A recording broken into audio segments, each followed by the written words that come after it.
साल 1976 में भारतीय संविधान की प्रस्तावना में दो महत्वपूर्ण शब्द जोड़े गए, समाजवादी और पंथ निरपेक्ष। लगभग 75 साल बाद सुप्रीम कोर्ट ने इन दोनों शब्दों को चुनौती देने वाली याचिकाओं को खारिज कर दिया। लेकिन ये कहानी सिर्फ आज की नहीं, बल्कि दशकों पुरानी बहस और संघर्ष की है। 13 दिसंबर 1946 को पंडित जवाहरलाल नेहरू ने संविधान सभा में उद्देश्य प्रस्ताव पेश किया। ये प्रस्ताव हमारे संविधान की दिशा और उद्देश्य तय करने वाला पहला कदम था। हालांकि तब समाजवाद और धर्मनिरपेक्षता को प्रस्तावना में शामिल करने की मांग उठी। संविधान सभा के सदस्य हसरत मोहानी ने 1949 में सुझाव दिया था कि भारत को union of Indian socialistic republics घोषित किया जाए, लेकिन ये प्रस्ताव नामंजूर कर दिया गया। यानी जब हमारा संविधान 26 जनवरी 1950 को लागू हुआ, तब इसमें न्याय, स्वतंत्रता, समानता और बंधुत्व जैसे आदर्शों का जिक्र था। लेकिन उस वक्त इसकी प्रस्तावना में समाजवाद और धर्मनिरपेक्षता जैसे शब्द नहीं थे। अब आते हैं 1976 पर, जब देश में आपातकाल लागू था। उस समय इंदिरा गांधी सरकार ने 42वें संविधान संशोधन के जरिए प्रस्तावना में समाजवादी और पंथ निरपेक्ष शब्द जोड़े। ये संशोधन ये दिखाने के लिए था कि भारत में सभी धर्मों और विचारों का सम्मान है और आर्थिक व सामाजिक न्याय सुनिश्चित करना राज्य की जिम्मेदारी है। 42वें संशोधन के बाद भी इन शब्दों पर सवाल उठते रहे।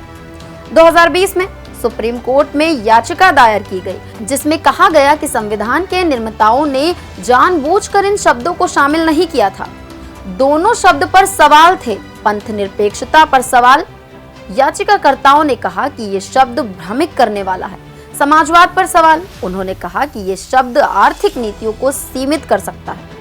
लेकिन सुप्रीम कोर्ट ने इन दलीलों को खारिज कर दिया। जजों ने कहा कि भारत ने अपनी एक अलग धर्मनिरपेक्षता की परिभाषा विकसित की है। ये राज्य किसी धर्म का समर्थन नहीं करता और सभी को अपने धर्म का पालन करने की आजादी है। समाजवाद का मतलब भी भारत में बदल चुका है। ये अब निजी और सार्वजनिक दोनों क्षेत्रों को मिलाकर सामाजिक और आर्थिक न्याय की बात करता है। अदालत ने साफ कहा कि 42वें संशोधन के बाद प्रस्तावों में जो बदलाव हुए, उन्होंने ना तो संविधान की मूल संरचना को नुकसान पहुंचाया और ना ही सरकारों की नीतियों को बाधित किया। यहाँ हमें दोनों शब्दों का मतलब समझना बहुत जरूरी है। समाजवादी शब्द का मतलब ये है कि ऐसी संरचना जिसमें उत्पादन के मुख्य साधनों, पूंजी, जमीन, संपत्ति आदि पर पब्लिक कंट्रोल के साथ डिस्ट्रीब्यूशन में समतुल्य सामंजस्य हो। पंथ निरपेक्ष राज्य शब्द का स्पष्ट रूप से संविधान में उल्लेख नहीं किया गया था, लेकिन इसमें कोई दो राय नहीं है कि संविधान के निर्माता ऐसे ही राज्य की स्थापना करना चाहते थे। इसलिए संविधान में अनुच्छेद 25 से 28 यानी धार्मिक स्वतंत्रता का अधिकार जोड़े गए। भारतीय संविधान में पंथ निरपेक्षता की सभी अवधारणाएं मौजूद हैं, यानी हमारे देश में सभी धर्म एक बराबर हैं और उन्हें सरकार का समान समर्थन दिया जाएगा।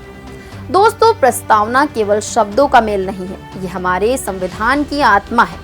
समाजवादी और पंथ निरपेक्ष शब्द हमारे देश के विकास और विविधता की कहानी बताते हैं। सुप्रीम कोर्ट का ये फैसला हमें याद दिलाता है कि हमारा संविधान समय के साथ बदलता और मजबूत होता है। आपको ये जानकारी कैसी लगी, कमेंट में जरूर बताएं और ध्येय टीवी को सब्सक्राइब करना ना भूलें। मिलते हैं अगले वीडियो में, तब तक के लिए नमस्कार।